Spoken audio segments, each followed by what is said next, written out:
dito sa kay Bong Suntay. Si Congressman Bong Suntay po yan, atin po yan. Personal pong kinampanya yan ni BP Sara. Kaya huwag kayong mag-alala na baka yan ay bumaliktad. O, ito po. Ang sinabi po ni Bong Suntay, ito. Alam mo minsan, nasa Shangri-La ako. Nakita ko si Ann Curtis. Yung anak ni Res Curtis. Hindi po kasama yung anak ni Res Curtis. Ulitin natin. Bura-bura. Alam mo minsan, nasa Shangri-La ako. Nakita ko si Ann Curtis. Ang ganda-ganda pala niya. You know, may desire sa loob ko na nag-init talaga. Grabe. Kung Suntay, hindi mo ba napigilan? Nag-init ba talaga? Tuloy po natin. Na-imagine ko na lang kung anong pwedeng mangyari. Pero syempre, hanggang imagination lang yun. Ayun naman pala. Pero matulis ka rin ko nga. Naisip mo talaga si Ann Curtis. Pero di naman siguro ako pwedeng kasuhan dahil kung ano-anong nai-imagine ko. Ito na po ang naging tampok. Si Suntay po, binakbakan po ng lahat ng media ngayon. Na sexist, na siya po ay Women's Month pa naman daw ngayon, pero kung ano-anong sinabi niya. Yan po. Ang sagot dyan ni Suntay, ang makakapag-isip lang po na masama yung sinabi ko, yung masamang mag-isip. Yan po kasi gumagaya tayo sa West na masyado po tayong nagpapa-politically correct. 'Di ba? Hindi naman po nabutasan, maganda po yung punto rito niyan Maganda po yung punto rito ni Bong Suntay. Kasi po, isa po sa mga dinidemanda nila, yung naalala nyo yun, yung nasabi ni BP Sara na na-imagine niya sa galit. Natatandaan nyo to? Yung sarilo, yung Can I Have Your Watch, sir? Tapos tinanggihan ni BBM. Yung tradisyon ba na pinauso ni Tatay Digong, may symbolic po yun Hihingin mo sa Pangulo yung watch. Ang ibig sabihin nun, di ba? I will watch over you. Parang ganun yung ibig sabihin nun Kaya hinihingi niya yung watch ng Pangulo na symbolic yun. Watch. Hindi po literal na watch. Pero symbol po yung watch na ibibigay mo ron sa kadete. Para po yung watch over us. Watch over you. We will watch over you. You watch over us. Parang magprotektahan tayo. Di ba? Kaya galit na galit si BP Sara. Nasabi niya na iniisip ko nung panahon na yun. Ini-imagine ko na yun nga, ginugurgur niya si BBM. Ayun po yun. Kaya, kasama po pala yun sa yung pag-i-imagine. Kaya binigyan po ng halimbawa ni Congressman Suntay. Pag na-imagine ko ba na si Ann Curtis ay nag-imagine ako ng kakaiba, makakasuhan ba ako? Bakit si Vice President? Nag-imagine lang siya. PMAyer, di ba? Yun nga, PMAyer. I got your back ang ibig sabihin nun. So yun pong tagpo na yun na nag-i-imagine si BP Sara dahil sa gigil niya, hindi mo nyo po pwedeng kasuhan yun. Na pinalalabas nila na si BP Sara ay may balak na gurgurin si BBM. Yan po yung mga binibigyan lang po natin kayo ng halimbawa ng mga uri ng ikinaso nila. Wala talaga pong katotoran. Pilit na pilit.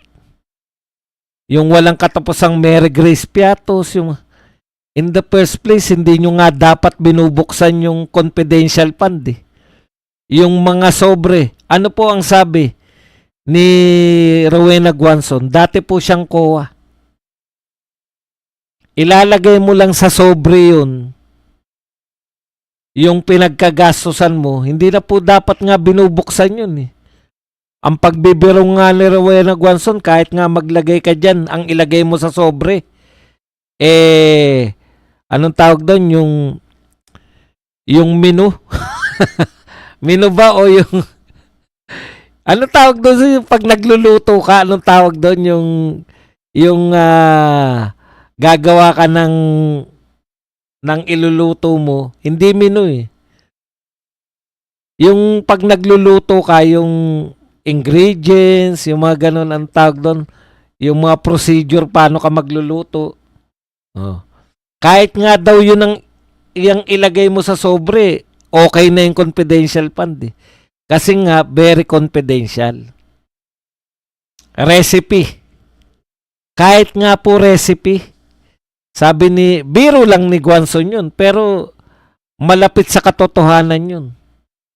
Kahit daw recipe ang ilagay mo doon at isilyado mo, pasado na yun. Kasi yun lang ang requirement ng batas. O, ang mga question naman dun, kino-question sila, ang question dyan ng mga congressman, asan yung directan link na ninakaw yan ni Dilima? Ni BP Sara. Asan yung directan link na ninakaw niya yung confidential fund? Ang linaw nga, di ba? Pinapatunayan nyo nga. Fictitious daw si Mary Grace Piatos. Paano nyo naman napatunayan na fictitious yun? Nagawa-gawa lang. O, palagay na natin gawa-gawa lang yun. Ibig bang sabihin, napunta yun kay BP Sara? Sabi ko nga sa inyo eh, kapilosopohan man to, kung totoong magnanakaw si BP Sara, bakit po siya magtsatsaga, nagagawa ng mga pirma-pirma, ng mga Mary Grace Piatos, at kung sino-sino pa, Ben Tambly. Samantalang pwede siyang sumausaw sa flood control, dideliveran lang siya ng maleta, magkakaroon siya ng mga mansion, mga luxury cars, at pwede pa siya magkaroon ng helicopter at jet. Di po ba? Napakalaking kalokohan. Ha? Ang laking kalokohan naman yun na kung magnanakaw ka rin lang at vice president ka, pipiliin mo pa nakawan yung mga maliliit lang. Mary Grace Piatos, o gawa kayo ng liit pong pera niyan. Okay. Punta po tayo rito sa aktualan. Ano po yung, naku, dami na nasabi rito. Dahil po dyan sa sinabi ni Bong Suntay, eto naman po ang reaksyon ni Sara Ilago. Gabriela, hindi katanggap-tanggap ang kanyang pahayag at dapat siya maglabas ng public apology. Ang pagbabahagi ng kanyang imahinasyon tungkol sa isang babae, anumang dahilan ay tahasang pambabastos at pag-objectify sa kababaihan. We stand firmly with women denouncing this behavior from those in positions of power.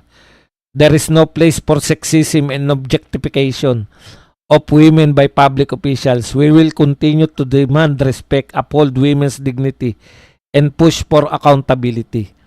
O, di ba? Nawala na po sa punto. Hindi po yung punto ni Suntay na mambastos. Ang punto niya, nagandahan siya kay Ann Curtis. Mayroon siya naramdaman na pagnanasa. Pero hindi niya po ginawan ng kung ano. Kung lumapit ka siya kay Ann Curtis at namindot siya, o tinapik niya, o sinagi niya dahil sa kanyang nararamdaman, ayun po, pwede siyang kasuhan. Pero hanggang imagination lang eh.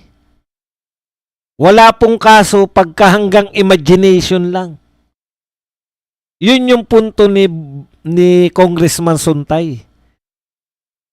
Nag-imagine lang si BP Sara. Tapos, sa kanyang imagination, kinasuhan nyo na. Gusto nyo na ipatanggal sa pwesto.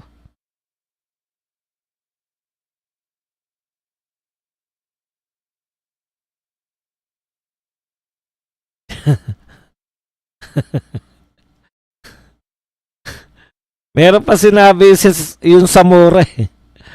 Tignan natin kung narito pa yung sinabi ng Zamora. Hindi ko yata, ito naman sinabi.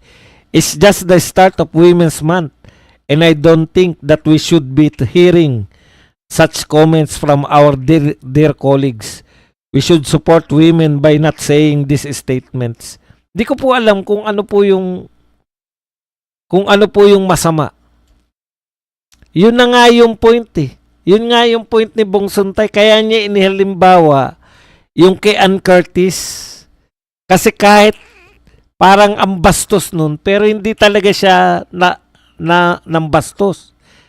Wala po talaga siyang ginawa na pwede siyang kasuhan. Nabastusan lang kayo kasi masasama isip niyo.